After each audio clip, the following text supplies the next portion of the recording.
Okay, so this is part 2 of conflict and negotiation. All right. So now remember, you're dealing with people. Anytime you're into some kind of conflict with other people, remember, people react psychologically in different ways. So there are aggressive mechanisms, such as fixation. Sometimes they just keep doing the same dysfunctional behavior, banging their heads up against the wall. Sometimes they are involved in displacement, and that's where they project their anger at somebody who's not really the actual problem. And they just keep, they think that that person is the issue. If that person would just stop. Very often that's not the case. Sometimes they get involved in negativism, and that is essentially pessimism. Woe is me, it's not going to work. This is never going to work. We've tried that before. That's usually never a helpful thing. Now, sometimes people are more useful in this. So, for example, compensation. People try to, just work harder. They devote themselves to just, really making this work. Sometimes that is helpful. Sometimes it's not, depending on how they do it.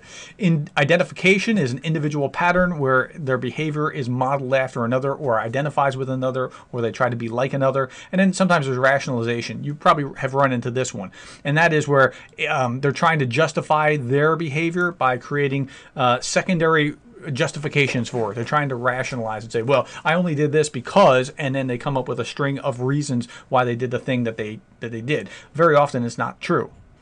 Withdrawal mechanisms. So, for example, fight or flight, and this could be they're just gonna do battle with you right now and just have it out, or they're going to escape and they're just going to get away. Now, escape can look a couple of different ways. So, for example, conversion is emotional conflicts are expressed in physical symptoms. Sometimes people escape by pulling everything within, and when they do that, they get sick themselves, and then they're out. Okay, so what we know is that there's a high correlation between worker absence or absenteeism and what kind of conflict is going on in the office. Or, for example, maybe it's fantasy. Maybe they're just daydreaming all day about, man, I wish I could just chuck this job and go on and do something else. Any of these things could be withdrawal mechanisms. Now, when you're dealing with conflict, what you don't want to have is a win-lose situation. You don't want to lose-lose, right? You don't want lose-win, where I lose and you win.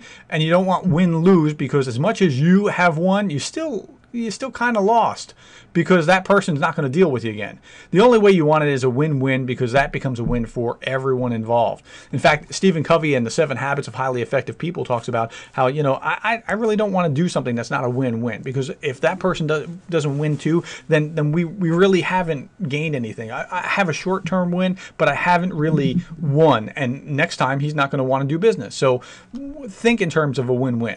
Now, when you're dealing with conflict, it could be there are a number of techniques, and non-action can lead you to secrecy, or it could lead you to character assassination. Ineffective techniques, non-action, character assassination, secrecy. It's just bad. I mean, they just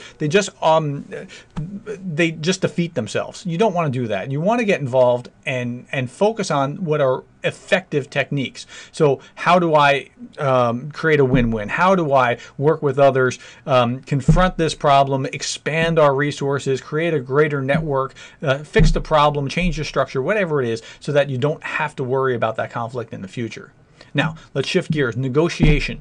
When you're dealing with negotiation is a joint process of finding mutually acceptable solutions to complex conflict. Okay, so we're going to work together. That's a win-win. We're going to work together in order to get where we're trying to go. Now, sometimes it's harder than others. So, for example, distributive bargaining is the goals of the parties are in conflict. Okay, you want to sell your car, I want to buy it. You want to sell it for as much as possible, I want to buy it for as little as possible. So we're going to conflict. There's no way around it. We're just going to fight. Okay, now what we can do is we can find the optimal place where maybe it's 1,000 euros, maybe it's 500 euros, maybe it's 1,500 euros. I don't know what it is, but we'll find the optimal cost where you're still willing to buy and I'm still willing to sell, or vice versa. And that's where we get to with distributive bargaining. Integrative bargaining is a little different.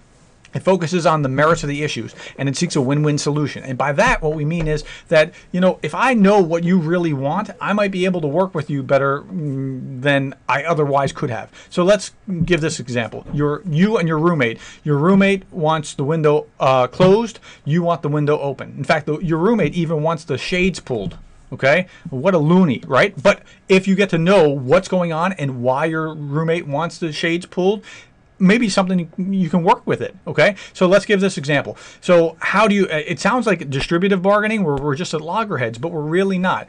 It could turn out, when you find out what your roommate really wants, your roommate has a headache and just doesn't want the light, and what you really want is fresh air. So what if you open the window but close the shades? You're both getting what you want. That's integrative. Now, you can't get that every time, but if you have a relationship and you know what the other person wants and what you want, you are likely to get to that solution. Okay, conflict management styles. Okay, so there's basically just a handful of management styles here that we need to address. And the worst, is avoiding. Okay, so deliberate decision to take no action on a conflict or just stay out of a conflict, it never solves anything. Then there's accommodating, which kind of looks like you're doing something. You have concern that the other party's goals be met, but relatively unconcerned with getting your own way. So you're accommodating others. Then you feel like a victim. That's not going to help anything. Then there's competing, satisfying your own interest. That's this win-lose. Okay, so this is kind of, I'm not even going to touch it. Accommodating is lose-win, and competing is win-lose. Okay, none of these are healthy.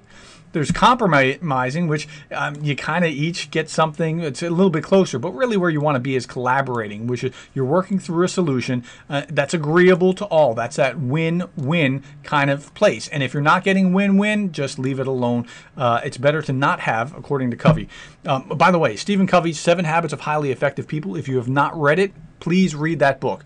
Read chapter 4 on win-win solutions. It will really change the way that you see this topic.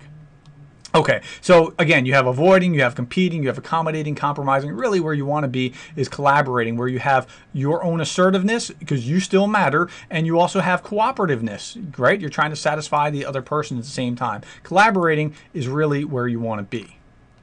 Now, there are 3 views of organizational conflict. You can compete, and when you compete, you have all the problems that come with competing, or you can avoid conflict, and again, you have other problems that come with that. Or you can have positive conflict, where you start by valuing diversity, you seek mutual benefit, help each other along the way, and take stock and go back again. It becomes a virtuous cycle.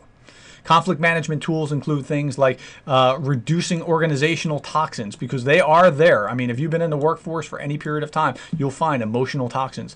High emotional intelligence will help you to do this, and negotiating skills are necessary because, remember, a manager spends how much of his time? 21% of his time doing what? Conflict management. Okay? So I hope this little lecture helps you, and I'll see you later. Bye-bye.